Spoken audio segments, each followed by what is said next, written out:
Nadia always believed that love was something you grew slowly, like a garden you tend with patience, even when the seasons are difficult. She was not a woman who gave up easily. She was not a woman who walked away at the first sign of trouble. She was, by every definition, the kind of person who stayed. And for 4 years, she stayed. She and Marcus had met at a colleague's birthday dinner.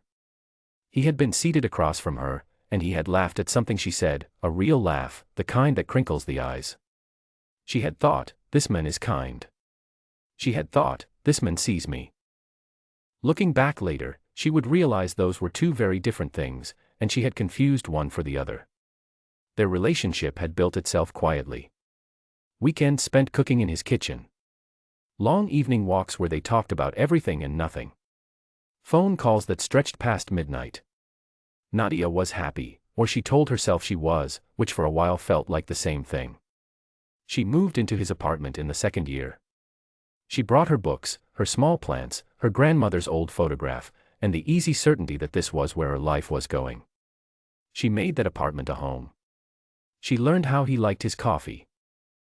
She remembered his mother's birthday when he forgot. She showed up, fully, without reservation, in every way a person can show up for another. Marcus, for his part, was not a cruel man. That was the part that made everything so difficult to name. He did not shout. He did not disappear. He was present in the comfortable, easy way that asks nothing of itself. He enjoyed her company the way someone enjoys a warm fire, without ever thinking about the wood that keeps it burning. There were signs. There are always signs, Nadia would later understand. The way he never introduced her as his girlfriend at work events, just Nadia, as if her name alone was sufficient explanation. The way his family asked her polite, surface-level questions at gatherings, never once asking about their future, never once pulling her aside with the warmth that signals belonging. The way Marcus himself spoke about marriage and commitment only in abstract terms, someday, eventually, when things settle down, as if the future were always just around a corner he was not quite ready to turn. She noticed. She questioned. He always had a calm, reasonable answer. He was focused on his career. He had seen too many people rush into things. He loved her, didn't she know that? And she would believe him, because she wanted to, because it cost less to believe than to look at the truth directly. Her closest friend, Priya, had tried to say something once.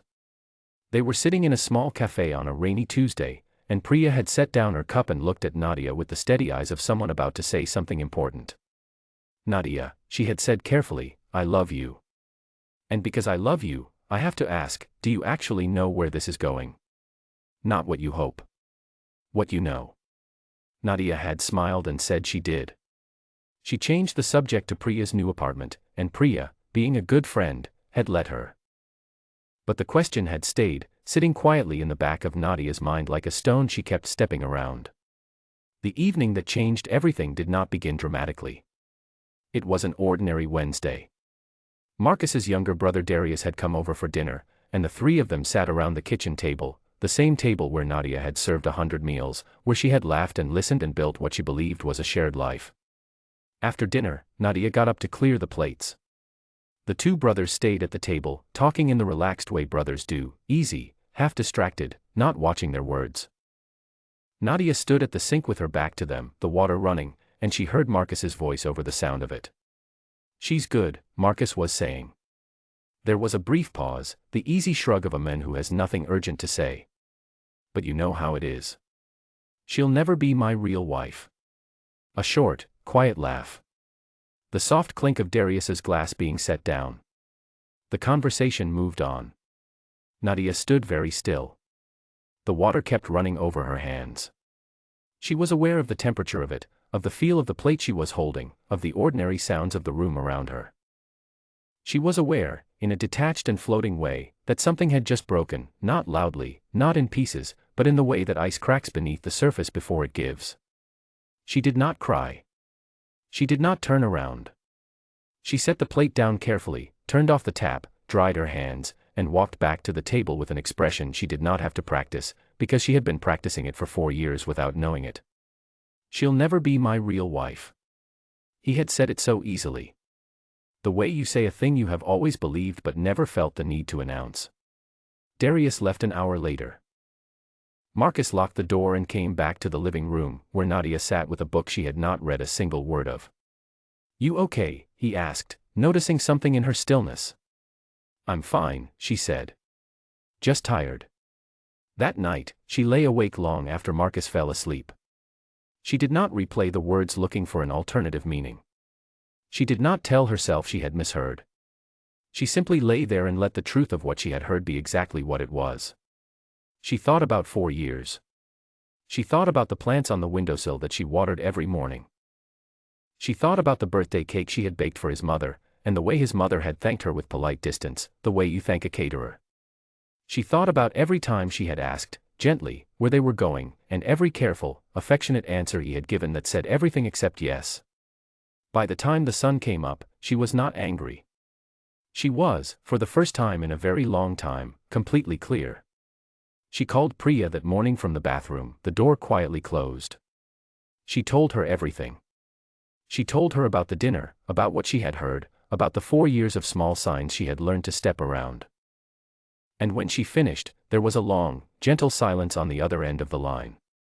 "What do you want to do?" Priya asked. Nadia looked at herself in the bathroom mirror, really looked, the way she had stopped doing without noticing, and she said, "I think I already know." She did not make a scene. She did not confront him with drama or accusations. That was not who she was, and she refused to become someone unrecognizable in her own pain. She waited 2 days, because she wanted to be sure her mind was settled and her voice would not shake. On a quiet Friday evening, with the last of the daylight coming through the kitchen window, she sat across from Marcus at that same table and she spoke. "I heard what you said to Darius on Wednesday," she told him, calmly and directly. "I was at the sink. I heard every word." Marcus opened his mouth. She could see him reaching for an explanation, a reframing, the reasonable response he always found so easily. She raised her hand gently. "I don't need you to explain it. I think you meant it. And I think, if I'm honest with myself, you've been meaning it for a long time. I just wasn't ready to hear it." He said her name. His voice, for once, had lost its steadiness. "I spent 4 years making this a home," she said. "I gave this relationship everything I had. And I don't regret that. But I can't keep giving to something that has already decided what I am to it." She stood. She picked up her keys from the counter, the keys she had carried for 3 years, the keys that had felt like belonging. She held them for a moment, then set them back down on the table between them. She walked to the door. He called her name once more. She turned around, not in hesitation, but because she wanted to see this moment clearly. She wanted to remember not his face, but her own feeling in it, the steadiness of it, the absence of panic, the strange, aching peace of a woman who has finally stopped arguing with the truth. "You deserved someone who fought to make me his," she said quietly. "And I deserved someone who never had to be asked." She closed the door behind her.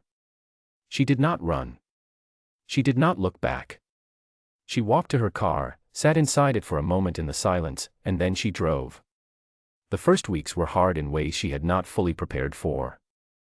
Not because she missed Marcus, she did, in the way you miss any place you lived in for a long time, but because the absence of him left a silence that had to be filled with herself, and she had spent so long making herself smaller that she had forgotten how much space she actually took up. She found an apartment. It was smaller than the one she had left, and it was entirely hers. She put her grandmother's photograph on the shelf above the desk. She placed her plants along the windowsill and watered them each morning. She cooked what she wanted for dinner without considering anyone else's preferences. These were small things, and yet they felt significant, like the rediscovery of a language she had nearly forgotten. Marcus called once, about 3 weeks after she left. It was a short, measured voicemail. He said he wanted to talk, that he thought they should discuss things. His voice was careful in the way that suggested he had rehearsed it. Nadia listened to it twice. Then she deleted it. Not in anger. In finality. She called Priya instead. "He called," she said.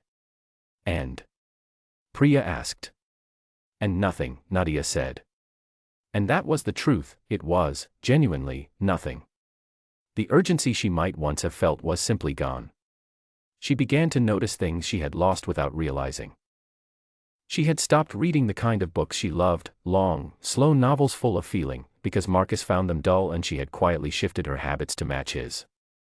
She started reading again, staying up too late, underlining sentences that moved her. She started painting again, badly and joyfully, covering a wall of her small apartment with canvases she had no intention of showing anyone. She went back to the evening drawing classes she had abandoned in her second year with Marcus because the timing had never been convenient. She went alone. She sat beside strangers and learned to look at shapes and light, and something in the act of learning a thing purely for herself felt like a small, important restoration. There were still hard evenings. There were still moments when loneliness arrived uninvited and sat with her through the night. She did not pretend those moments were not real. She let them be what they were, moved through them, and found they always passed. What she did not feel, and this surprised her, was regret. She had expected regret. She had expected to lie awake wondering if she had made a mistake, if she had overreacted, if she had thrown away something that could have been saved. But when she looked honestly at what she had left, she saw that what she had left was a relationship that had already decided she was not enough, and she had simply stopped arguing with that decision. 6 months after she left, she and Priya met at the same small cafe where Priya had once asked her a question she had not been ready to answer. They ordered coffee and sat by the rain-streaked window, and Priya looked at her the way a person looks at someone when they are relieved. "How are you?" Priya asked. Not as a greeting, as a real question. Nadia thought about it. She turned her cup in her hands and looked out at the street and took a genuine moment to consider the answer. "I think," she said slowly, "I am the most myself I have been in years." Priya smiled. "You look it." "It's strange," Nadia said. "I thought leaving would feel like losing. But mostly it feels like finding." And that was the truth of it, not a tidy truth, not a painless one, but a real one. She had not left in order to find something better right away. She had left because staying had cost her something she had not noticed she was paying, herself. She had spent 4 years being someone's almost. Someone's maybe. Someone's she's good, but, and she had done it with grace and love and patience. None of that had been wrong. What had been wrong was believing that if she gave enough, waited long enough, loved carefully enough, the almost would eventually become enough. It would not. That was the quiet, important thing she had learned. A person who has already decided you are not the one will not be persuaded out of that decision by more patience, more love, more time. Some decisions are made before you even know they are being made, in the quiet of someone else's mind, and no amount of goodness on your part can undo them. What you can do is choose yourself. Not loudly. Not with anger. Just clearly, and with the kind of calm that comes when you have finally stopped waiting for permission to be enough. Nadia watered her plants each morning. She read her books. She painted her bad canvases. She went to her drawing class and sat beside strangers and learned the shape of ordinary light. She had dinner with Priya and laughed until they both had tears in their eyes. She called her mother more. She slept well. She did not know what was coming next. She did not have a plan for the future, no neat story about what her life would look like a year from now. That uncertainty, which once would have frightened her, now felt something like freedom. She was, for the first time in a long time, simply present in her own life, not waiting for it to begin, not arranging herself around someone else's, but fully, completely, quietly there. And that, she understood now, was where she had always deserved to be. End.